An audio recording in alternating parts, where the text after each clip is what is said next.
Good evening and welcome to the virtual Believing Kids Dinner. My name is Ernie. And my name is Tatiana. We're both students at the Sidney Epstein Youth Center in North Lawndale. You might already know us from our hit podcast, Questions and Kool-Aid, where we interview people and ask questions for things you need answers to. Like, why are people flexible or what bricks are made out of? Questions and Kool-Aid is a podcasting club at CYC. But today we are your kid co-hosts for tonight's events. This year's Believing Kids theme is Reaching New Heights. It's been a tough year, but Reaching New Heights is about how CYC has pushed forward to bigger and better things. It's also a tribute to tomorrow's big event called Over the Edge. Did you know that 100 people will rappel off a building? Wow. Would you do it? Nope. Would you? Nah. Wow, that's crazy, but thank you to everyone who is brave enough to support CYC in this way. Before we cut to the next part of tonight's program, we want to give a big thank you to the sponsors who made tonight's virtual event possible.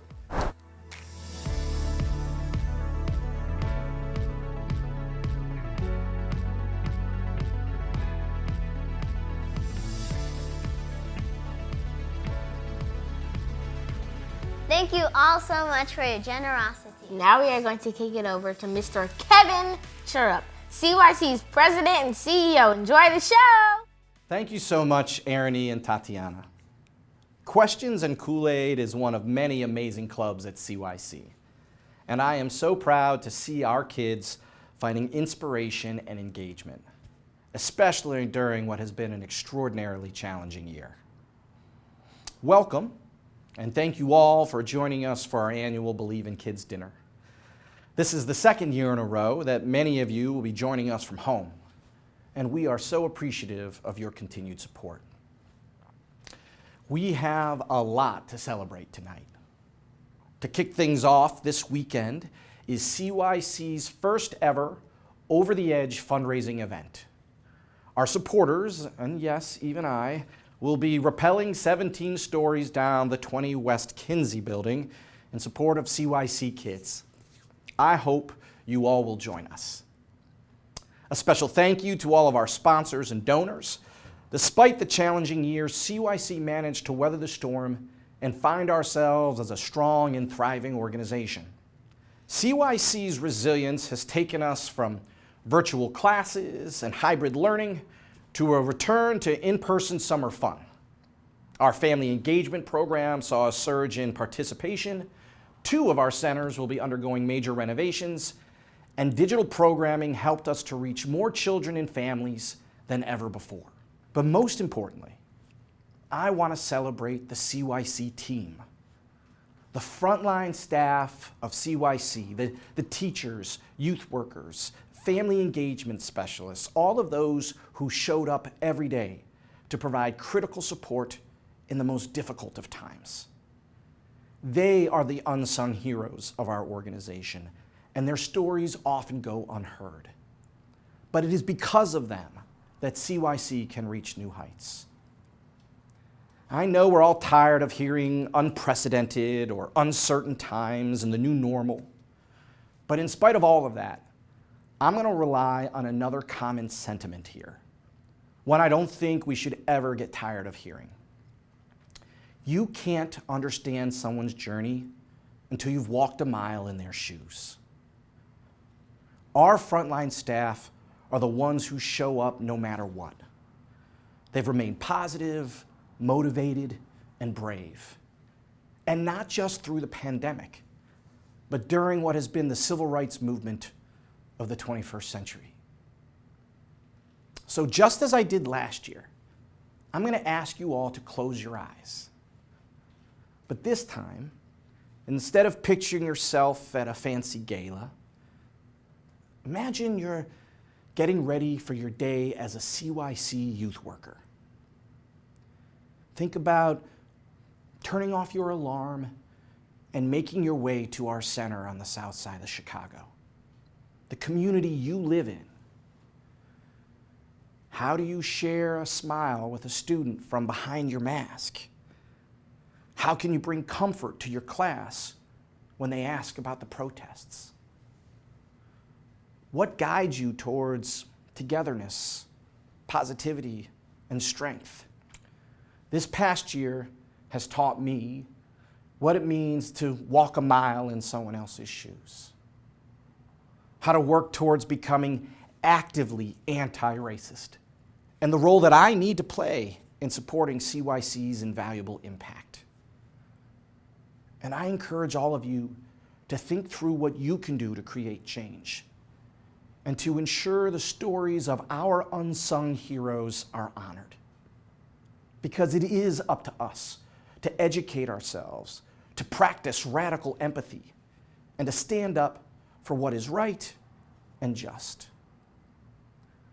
One of my favorite things about the Believe in Kids dinner is the opportunity to share our video with all of you.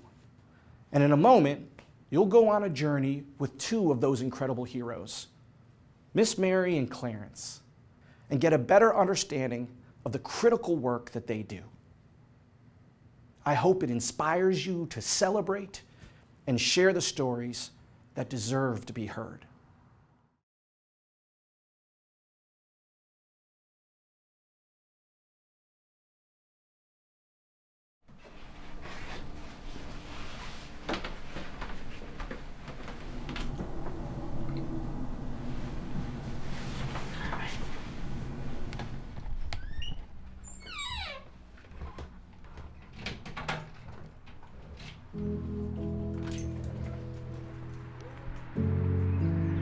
When the pandemic hit, it really hit me hard at first because I'm a people person, not only in my personal life, my career too.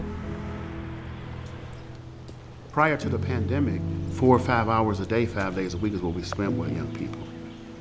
You miss not seeing them every day and catching up with them. You miss your family.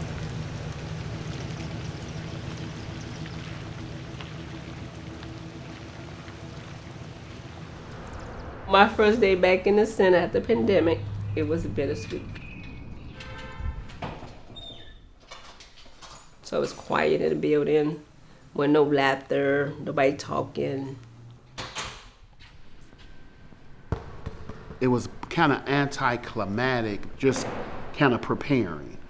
And so what happened that was significant to me on the first day was not entering into the building, is when the kids and the staff came back in the building and they started connecting. Good morning, Eddie. Genesis, can I get your temperature, please? You a big girl today? Like always? Kaylani's here, looking beautiful. Have a good day, girl. I was just like overjoyed. I was like, yay, hey. I guess I probably was too much, I don't know. Good morning. Let's do this, Tatiana.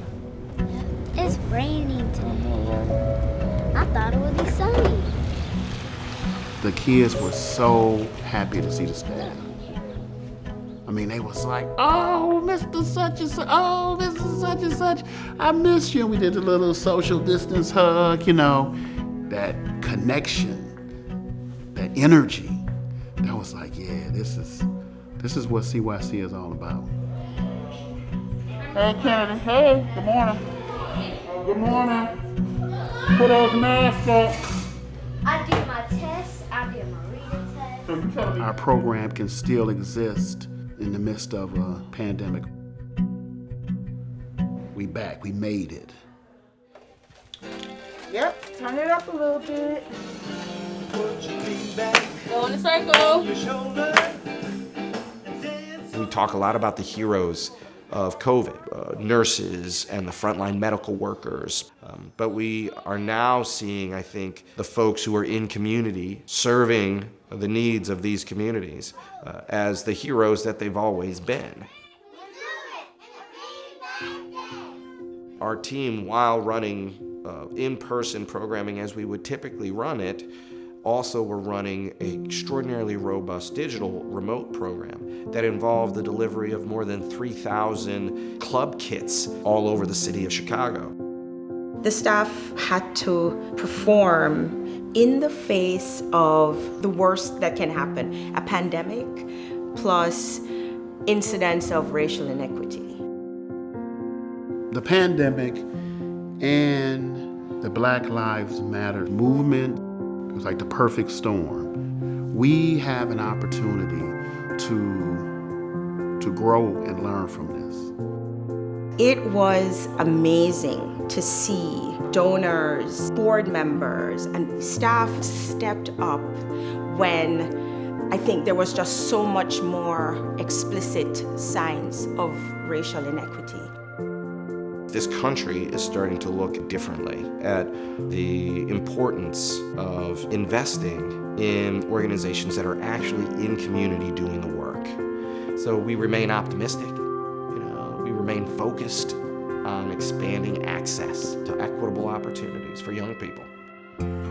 When life gives you lemons, we made lemonade, we made a lemon tree, we made lemon meringue pies, we sold lemon cookies, and we really took advantage of the opportunities that we were given, even though we were in the midst of a global pandemic.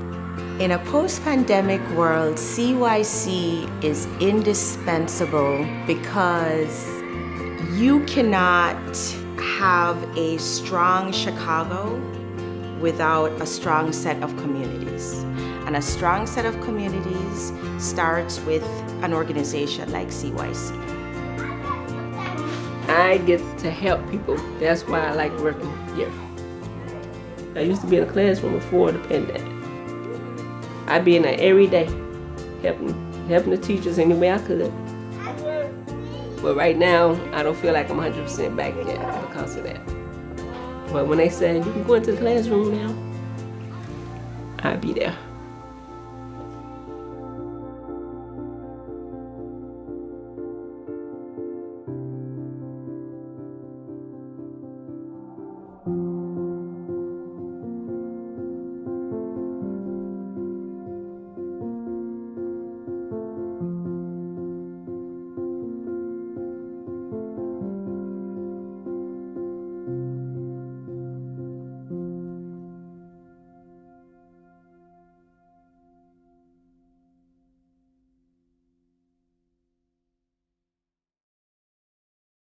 Welcome back. We now have a special guest with us. This is Mr. J. BEIDLER. Mr. BEIDLER, it is so nice to meet you. Can you tell us more about what you do for CYC? It is so nice to meet you, Tatiana and Aaron. I am the chair of CYC's board of directors. So for the past year, I've had a front row seat to all of the amazing ways CYC staff and families have persevered. What is the board chair? That's a great question. So the board chair, there's a board of directors, which is a group of individuals who support CYC, and they provide sort of help on thinking about strategy and what the organization should be doing, how we should be serving kids better, how we could serve more kids. They help on fundraising, and we tell Kevin what he should be doing. What's the hardest part about your job? I don't know the hardest part. I'll tell you the best part is getting to see kids like you guys in action. So tomorrow is that big Over the Edge event. Are you going to rappel off a building too? Yes. Although, do you think I should? I mean, are you a scaredy cat? Yeah. Then I recommend. Also, I recommend. You don't think I should do it? I mean, if you're brave enough to fundraise for CYC that way. That's a good point. I did. I raised all this money to go over the edge, so my wife and I will be the first ones to rappel tomorrow morning. We are so excited and very nervous, but are especially grateful to all of the sponsors who made this big fundraising event for CYC possible. Would you both like to join me in thanking our Over the Edge sponsors? Yep. Yes.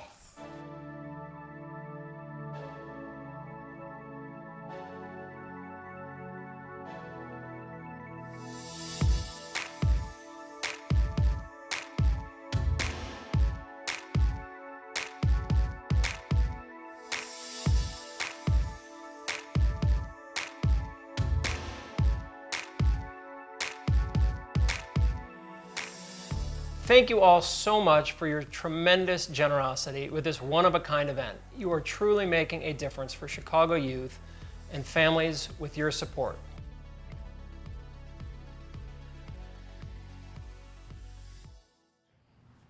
Thank you again to our wonderful co-hosts.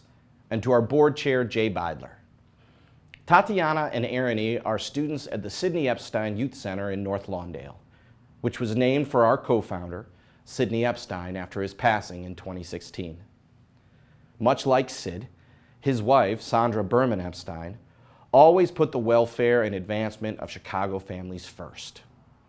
Sandra was a steadfast supporter and advocate for CYC, among many other Chicago organizations. Sadly, Sandra passed away last October. In recognition of her admirable philanthropy and dedication to Chicago youth and families, we are honoring her memory tonight with our 2021 Spirit of Youth Award.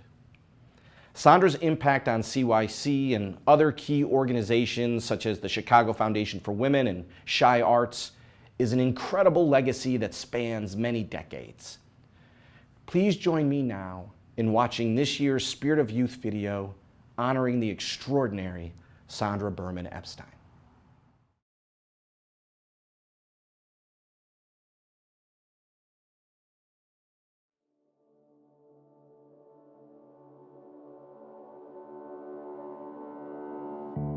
To talk about Sandra is to talk about the essence of life. She was a very exciting person. She was very engaging. She would listen to you. She would understand you, and you developed an instant relationship. Everybody who met her would walk away saying, "Oh, I love your mother." Yeah, her personality was pretty much award-winning. She would light up a room. She would find the person in a room who was hesitant to talk and draw them out and learn about them. I think with Sandra, if you met her, you didn't forget her.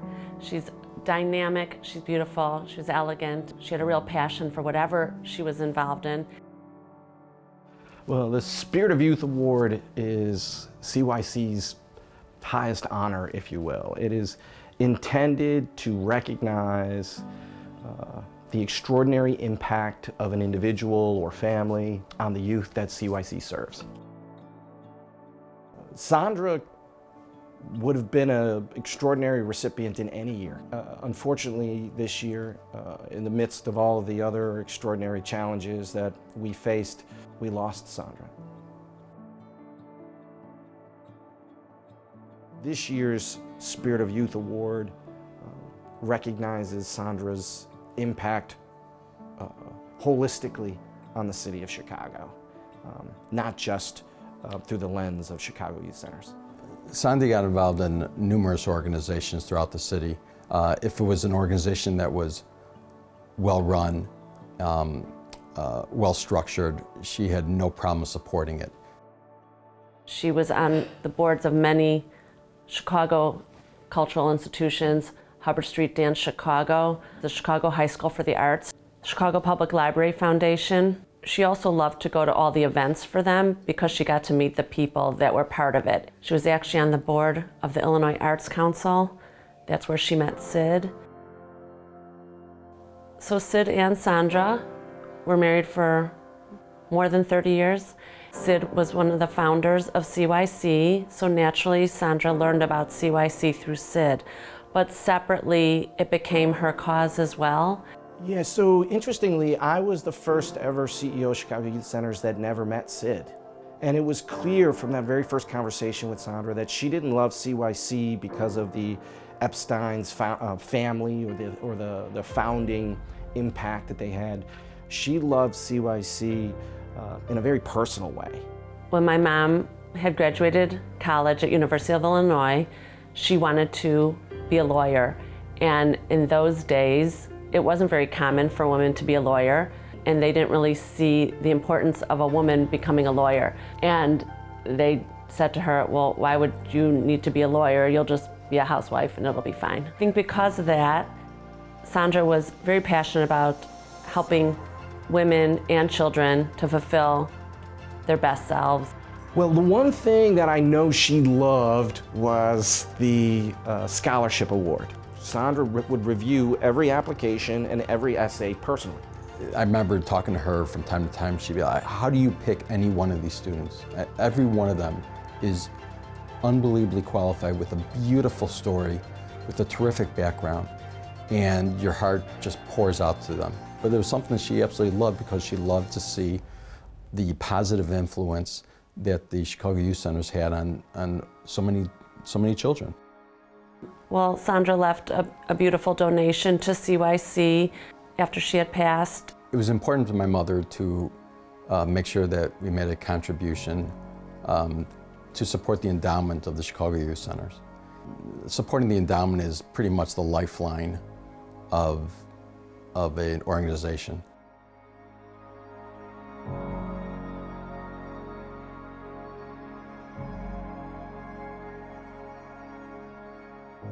Sandy was always known as the matriarch of our family, and well-deserved. And I mean it in the most positive sense of the word, that our kids, all of our kids look up to her, still look up to her, her legacy.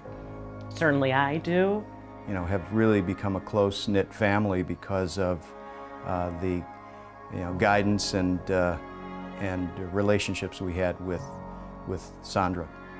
I mean, there's not a week that goes by that somebody hasn't found me on Facebook Messenger or somehow and shared a story about my mom, or nice to know that people's good memories and fun memories and milestones have my mother's memory in it, and it just keeps her alive and connected, you know, beyond the years.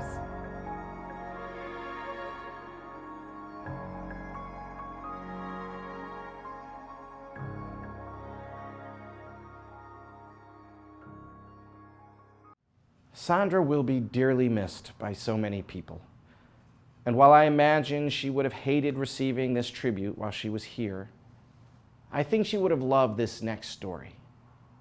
A big vision, lots of collaboration, and the chance for CYC to reach more kids and impact another community. I'm excited to share with all of you CYC Calumet Heights.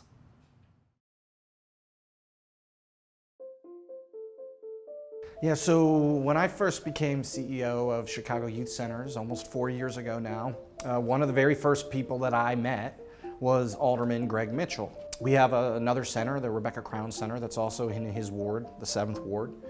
And he came up to me and he said, what would it take to put another CYC on the other side of my ward? And I smiled and laughed and said, well, if you can find us a building and renovate it, we'll run it for you. I always had the building.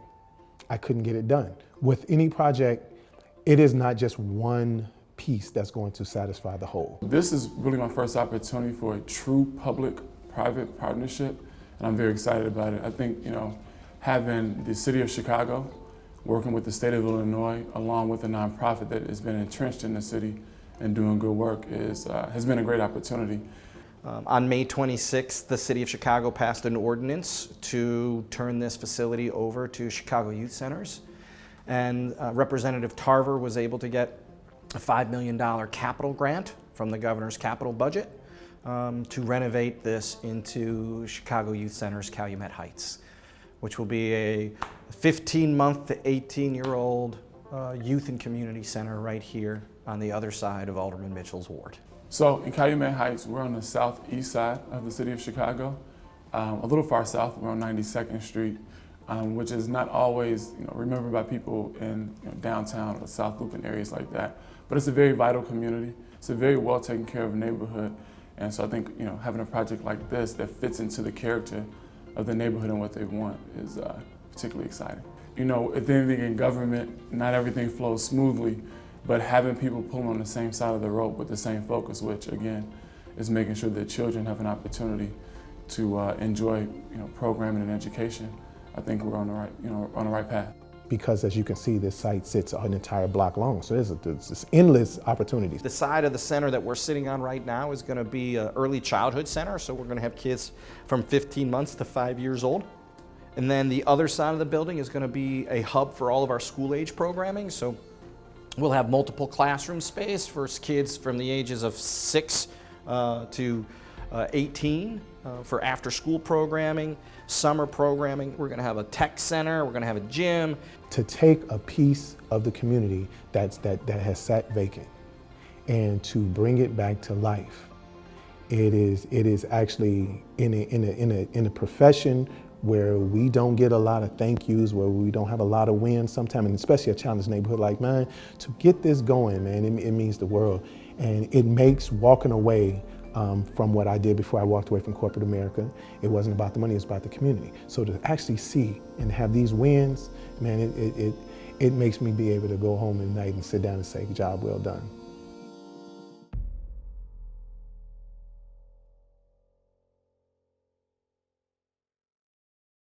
For more than 6 decades, CYC has provided the resources, experiences, and opportunities for Chicago youth to imagine lives filled with possibility. With your support, we can continue to reach new heights. If you'd like to make a gift, visit chicagoyouthcenters.org/donate or text CYC to 243-725. You can also scroll below on the video page to make your contribution. We are so grateful for your dedication to our families. Thank you for believing in our kids and for believing in CYC. As a CYC kid, I can personally say that I love being in cool programs at my center. For example, being a part of Questions and Kool-Aid, a podcasting club, prepared us to be your co-hosts. Thank you so much for watching our whole program tonight and for believing kids. With your help, we keep reaching new heights.